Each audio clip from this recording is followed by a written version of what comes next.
পৃথিবীতে সবচেয়ে বিপদের মুহূর্ত কোনটি? আপনি হয়তো ভাবছেন ভয়ঙ্কর কোনো কারাগারে আটকে থাকা, কিংবা ঘুটঘুটে অন্ধকার কোনো এক রাতে জনমানবহীন এক প্রান্তরে একাকী হেঁটে চলা, অথবা আরও ভয়ঙ্কর কোনো সমস্যা।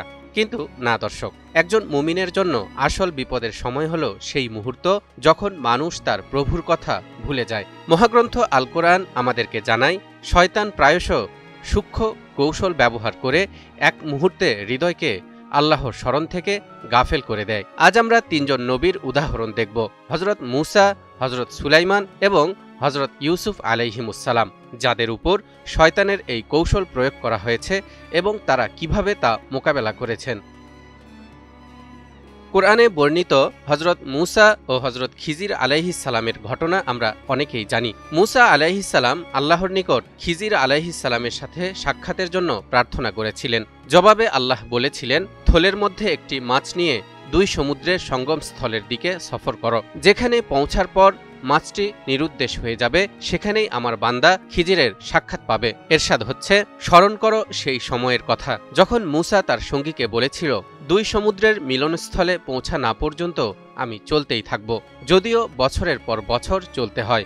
অতঃপর যখন তারা দুজনে দুই সমুদ্রের মিলনস্থলে পৌঁছল, তখন তারা তাদের মাছের কথা ভুলে গেল। ফলে মাছটি নালার মতো করে পথ বানিয়ে সমুদ্রে নেমে গেল। যখন তারা আরও এগিয়ে গেল, সে তার সঙ্গীকে বলল, আমাদের সকালের খাবার আনো, আমরা আমাদের এই সফরে বড়ই ক্লান্ত হয়ে পড়েছি। সঙ্গীটি বলল, আপনি কি লক্ষ্য করেছেন, আমরা যখন শিলাখণ্ডে বসেছিলাম তখন আমি মাছের কথা ভুলে গিয়েছিলাম। সেটার কথা আপনাকে বলতে শয়তানি আমাকে ভুলিয়ে দিয়েছিল, আর মাছটি বিস্ময়করভাবে সমুদ্রে তার রাস্তা করে চলে গিয়েছিল। এই ভুলে যাওয়া কেবল সাধারণ একটি ভুল মনে হলেও আসলে এটি ছিল একটি দার্শনিক ও আধ্যাত্মিক চিহ্ন, যেটি তাদের লক্ষ্য চিহ্নিত করেছিল। মুসার সহচর পরে বুঝলেন, শয়তানি তাদের মাছের কথা ভুলে যাওয়ার একমাত্র কারণ। এই ঘটনা থেকে আমরা বুঝতে পারি, কখনো কখনো আমাদের মনে কিছু ভুলে যাওয়া স্রেফ মানব ভুল নয়, বরং শয়তানের সূক্ষ্ম চেষ্টার ফল। তাই প্রতিটি মুহূর্তে আল্লাহর স্মরণ রাখা আবশ্যক। শয়তান শুধু আমাদের মনকে ভুলিয়েই দেয় না, কখনো কখনো সে আমাদের মনকে বিভ্রান্ত ও ভিন্ন কিছুতে ব্যস্ত করতে চায়। নবী সুলাইমান আলাইহিসসালাম ছিলেন জ্ঞান, ক্ষমতা এবং আল্লাহর প্রতি ভক্তিতে পরিপূর্ণ, কিন্তু শয়তান একদিন এই মহান নবীর মনকেও বিভ্রান্ত করেছিল। সুন্দর সুন্দর কিছু ঘোড়ার প্রতি তার মনোযোগ আকৃষ্ট করে মহান আল্লাহর স্মরণ থেকে তাকে গাফেল করেছিল শয়তান।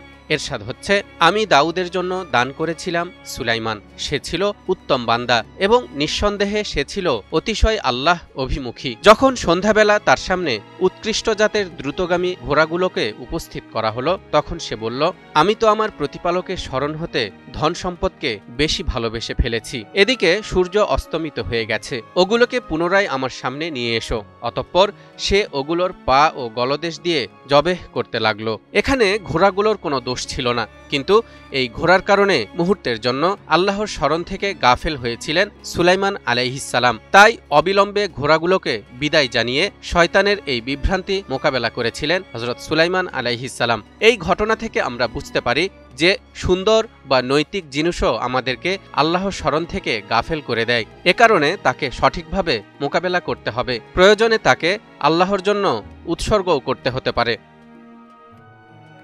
হজরত ইউসুফ আলাইহিসসালামের পুরো জীবনটাই ছিল শয়তানের চক্রান্তে ভরা। ছোটবেলায় ভাইদের ষড়যন্ত্র, যুবক বয়সে জুলেখার প্রলোভন এবং তার কুপ্রস্তাবে রাজি না হওয়ায় অবশেষে কারাগারে নিক্ষেপ। প্রতিটি জায়গায় শয়তানের গভীর চক্রান্তের ছায়া। এর মধ্যে একটি বিশেষ ঘটনা, ইউসুফ আলাইহিসসালাম কারাগারে কুখ্যাত দুই আসামির সাথে বন্দী ছিলেন। সেই দুই আসামির দেখা স্বপ্নের ব্যাখ্যা করে তিনি বলেছিলেন, হে আমার জেলের সঙ্গীদ্বয়, তোমাদের দুজনের একজন তার মনিবকে মদ পান করাবে, আর অন্যজনকে শুলে দেয়া হবে, আর পাখি তার মস্তক ঠুকরে খাবে। তোমরা দুজন যে সম্পর্কে জানতে চেয়েছ তার ফায়সালা হয়ে গেছে, আর তাদের দুজনের মধ্যে যেজন মুক্তি পাবে বলে সে মনে করল, তাকে বলল, তোমার মনিবের কাছে কারাগার থেকে আমার মুক্তির ব্যাপারে আলোচনা করিও। কিন্তু শয়তান তাকে তার মনিবের কাছে ইউসুফের কথা উল্লেখ করতে ভুলিয়ে দিল। ফলে ইউসুফ আরও বেশ কয়েক বছর কারাগারে আটক থেকে গেল। এই ঘটনা থেকে আমরা বুঝতে পারি, কখনো কখনো আমরাও আল্লাহর পরিবর্তে মানুষের উপর ভরসা করি, কিন্তু শয়তান তখন আমাদের স্মৃতির বিভ্রাট ঘটায় এবং মনে করিয়ে দেয় আমাদের ভরসা ঠিক স্থানে নেই। ইউসুফ আলাইহিসসালামও পরে বুঝতে পেরেছিলেন আল্লাহই সবকিছু নিয়ন্ত্রণ করেন এবং একসময় তিনি ধৈর্য ও বিশ্বাসের মাধ্যমে মুক্তি পান। হজরত মুসা, হজরত সুলাইমান এবং হজরত ইউসুফ আলাইহিমুসসালাম তিনজনই দেখালেন ভুলে যাওয়া বা বিভ্রান্তি শয়তানের সূক্ষ্ম কৌশল।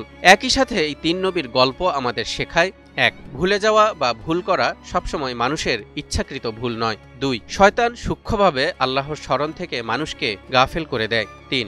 ধৈর্য, পুনঃস্মরণ এবং আল্লাহর উপর ভরসা, এই তিনটি হাতিয়ার আমাদের প্রধান প্রতিরক্ষা ব্যবস্থা।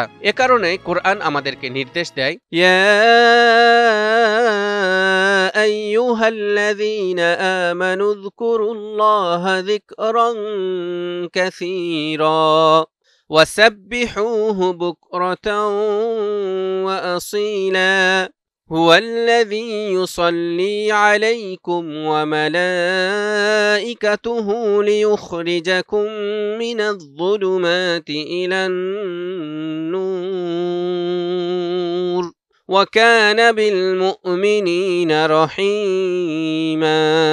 হে মুমিনগণ, তোমরা আল্লাহকে অধিক পরিমাণে স্মরণ করো আর সকাল সন্ধ্যায় তার পবিত্রতা ও মহিমা ঘোষণা করো। তিনি তোমাদের প্রতি অনুগ্রহ করেন এবং তার ফেরেশতারা তোমাদের জন্য দোয়া করে তোমাদেরকে অন্ধকার থেকে আলোয় আনার জন্য, আর তিনি মুমিনদের প্রতি পরম দয়ালু। তাই মনে রাখুন, যেই হৃদয় আল্লাহর সাথে সংযুক্ত থাকে তা কখনো শয়তানের দ্বারা পরাজিত হয় না।